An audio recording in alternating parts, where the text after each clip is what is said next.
Hello friends, ഞാൻ ഷീബ ടെസി. എൻ്റെ പുതിയൊരു വീഡിയോയിലേക്ക് എല്ലാവർക്കും സ്വാഗതം. ഇന്ന് നമുക്ക് ചെറുനാരങ്ങ കൊണ്ടുള്ള നല്ലൊരു അച്ചാർ തയ്യാറാക്കുന്ന എങ്ങനെയാണെന്ന് നോക്കാം. ഇതിനായിട്ട് ഞാൻ 1/2 കിലോ ചെറുനാരങ്ങ എടുത്തിട്ടുണ്ട്. നല്ല മഞ്ഞ നിറമുള്ള പഴുത്ത ചെറുനാരങ്ങ വേണം അച്ചാറുണ്ടാക്കാൻ എടുക്കാൻ. പച്ച നിറത്തുള്ള ചെറുനാരങ്ങയൊന്നും ഉപയോഗിക്കരുത്. ഇത് കഴുകി കോട്ടൺ തുണി ഉപയോഗിച്ച് വെള്ളമെല്ലാം തുടച്ചെടുത്തിട്ട് നമുക്ക് അച്ചാറുണ്ടാക്കാൻ ആരംഭിക്കാം. ആദ്യം വേണ്ടത് ഈ നാരങ്ങ ഒന്ന് വാട്ടിയെടുക്കലാണ്. അപ്പോൾ ഇതിലേക്ക് ഞാൻ സ്റ്റീമറിലേക്കാണ് നാരങ്ങ വാട്ടിയെടുക്കാനായിട്ട് വെച്ച് കൊടുത്തിട്ടുള്ളത്.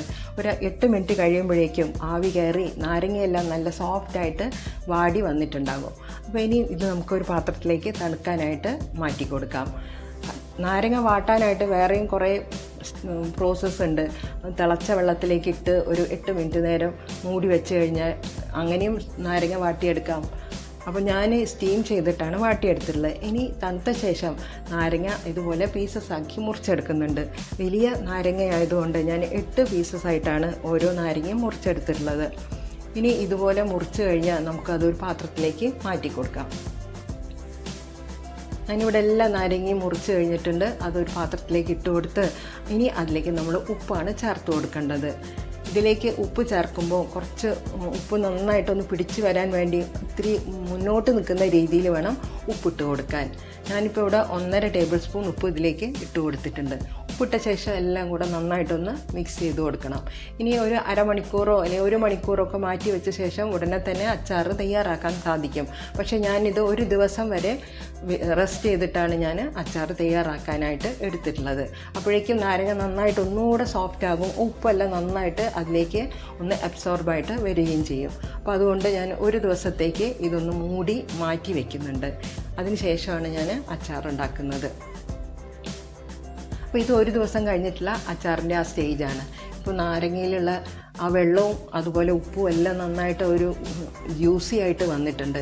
നമുക്കൊന്ന് നോക്കിയാൽ തന്നെ അതിൽ നല്ലൊരു ഗ്രേവി അല്ലെങ്കിൽ ജ്യൂസ് നമുക്കിതിൽ കാണാൻ സാധിക്കും. അപ്പോൾ ഈ ഒരു സ്റ്റേജിൽ നമുക്കിനി അച്ചാർ ഉണ്ടാക്കാനായിട്ട് തുടങ്ങാം. ഇതിനായിട്ട് ഞാൻ കുറച്ച് ഇൻഗ്രീഡിയൻസ് നേരത്തെ തന്നെ കട്ട് ചെയ്ത് വെച്ചിട്ടുണ്ട്. വെളുത്തുള്ളി ചെറുതായിട്ട് അരിഞ്ഞെടുത്തിട്ടുണ്ട്, അതൊരു 3 ടേബിൾ സ്പൂൺ കാണും. അതുപോലെ തന്നെ ഇഞ്ചിയും ചെറിയ കഷ്ണങ്ങളായിട്ടാണ് ഞാൻ അരിഞ്ഞെടുത്തിട്ടുള്ളത്. അത് ഇഞ്ചി പൊടിയായിട്ട് അരിഞ്ഞത് ഒരു 2 ടേബിൾ സ്പൂൺ വരെ കാണും. പിന്നെ എരിവുള്ള 3 പച്ചമുളകും കൂടെ എടുത്തിട്ടുണ്ട്, അതും ചെറുതായിട്ട് അരിഞ്ഞ് ഞാൻ അവിടെ എടുത്ത് വെച്ചിട്ടുണ്ട്. ഇനി കുറച്ച് കറിവേപ്പിലയും കൂടിയാണ് ഇത് ഉണ്ടാക്കാനായിട്ട് ഇപ്പോൾ ഞാൻ ആദ്യമായിട്ട് നമ്മൾ തയ്യാറാക്കി വെക്കേണ്ടത്. ഇനി അച്ചാർ തയ്യാറാക്കാൻ ഏറ്റവും നല്ലത് നല്ലെണ്ണയാണ്. ഞാനിവിടെ 2.5 ടേബിൾ സ്പൂൺ എണ്ണ പാത്രത്തിലേക്ക് ഒഴിച്ചു കൊടുക്കുന്നുണ്ട്. അതിലേക്ക് 1/4 ടീസ്പൂൺ ഉലുവയും 1/2 ടീസ്പൂൺ കടുകും കൂടെ ഇട്ട് ഒന്ന് പൊട്ടി വരുമ്പോൾ നമ്മൾ നേരത്തെ അരിഞ്ഞു വെച്ചിട്ടുള്ള ഇഞ്ചിയാണ് ഞാൻ ആദ്യം ചേർത്ത് കൊടുക്കുന്നത്. ഇഞ്ചി ചെറുതായിട്ടൊന്ന് വാടി വരുമ്പോൾ ആ പച്ചമുളകിൻ്റെ പീസസും കൂടെ അതിലേക്ക് ഇട്ട് കൊടുക്കാം. ഇനി കൂടെ തന്നെ നമ്മൾ അരിഞ്ഞു വെച്ചിട്ടുള്ള വെളുത്തുള്ളിയും കൂടെ അതിലേക്ക് ചേർത്ത് കൊടുക്കാം. ഇനി എല്ലാം കൂടെ നന്നായിട്ടൊന്ന് വഴറ്റി കൊടുക്കാം. ഇനി ഇതിൻ്റെ കൂടെ തന്നെ കറിവേപ്പിലയും കൂടെ ചേർത്ത് കൊടുക്കാം. ഇനിയിപ്പോൾ ഈ എല്ലാ ഇൻഗ്രീഡിയൻസും മീഡിയം ഫ്ലെയിമിലിട്ട് കരിഞ്ഞു പോകാതെ നമുക്കൊന്ന് വഴറ്റി കൊടുക്കണം. ഈ അച്ചാർ കുറച്ച് ദിവസത്തേക്ക് നമുക്ക് സ്റ്റോർ ചെയ്ത് വെക്കാനുള്ളതാണല്ലോ, അതുകൊണ്ട് ഇതുപോലെ ഒന്ന് വഴറ്റിയെടുക്കുന്നത് വളരെ നല്ലതാണ്. ഇനി ഫ്ലെയിം ഓഫ് ആക്കിയിട്ടാണ് ഞാൻ ബാക്കി പ്രോസസ്സ് ചെയ്യുന്നത്. 1/2 ടീസ്പൂൺ മഞ്ഞൾപ്പൊടിയും 4 ടേബിൾ സ്പൂൺ കാശ്മീരി മുളക് പൊടിയും അതുപോലെ തന്നെ 1/4 ടീസ്പൂൺ ഉലുവാപ്പൊടിയും 1/2 ടീസ്പൂൺ കായപ്പൊടിയും കൂടിയാണ് ചേർത്ത് കൊടുത്തിട്ടുള്ളത്. ഇനി ഇത് നന്നായിട്ടൊന്ന് വഴറ്റി കൊടുക്കാം. ഇപ്പോൾ ഫ്ലെയിം ഓഫാക്കിയിട്ടാണ് ചെയ്യുന്നത്. പക്ഷേ പാത്രത്തിൽ എല്ലാം നല്ല ചൂടുള്ളതുകൊണ്ട് ഈ ചൂടിൽ തന്നെ പൊടികളുടെ എല്ലാം പച്ചമണം നന്നായിട്ട് പോയി കിട്ടും. അപ്പോൾ പൊടികളുടെ ആ പച്ച ചുവ പോകാൻ വേണ്ടിയിട്ട് നമുക്ക് നന്നായിട്ടൊന്ന് വഴറ്റി കൊടുക്കുന്നുണ്ട്.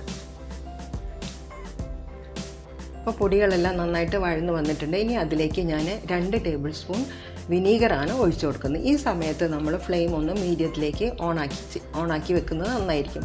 ആ വിനീഗറിൽ ആ ഇൻഗ്രീഡിയൻസ് എല്ലാം ഒന്നും കൂടെ ഒന്ന് ചൂടാവണം.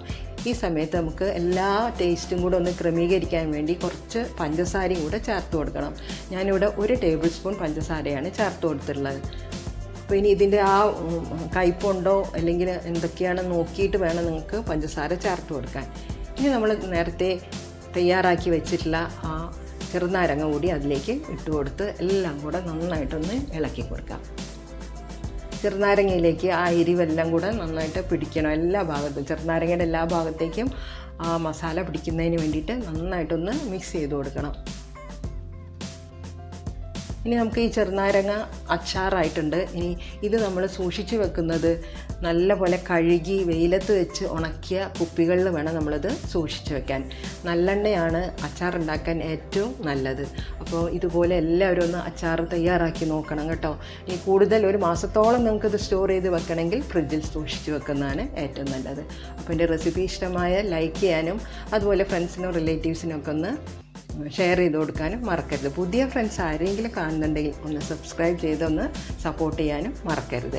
ഇനി ഈ സമയത്ത് വേണമെങ്കിൽ നിങ്ങൾക്ക് ഉപ്പ് നോക്കിയിട്ട് ഉപ്പ് ആവശ്യമാണെങ്കിൽ ചേർത്ത് കൊടുക്കാം.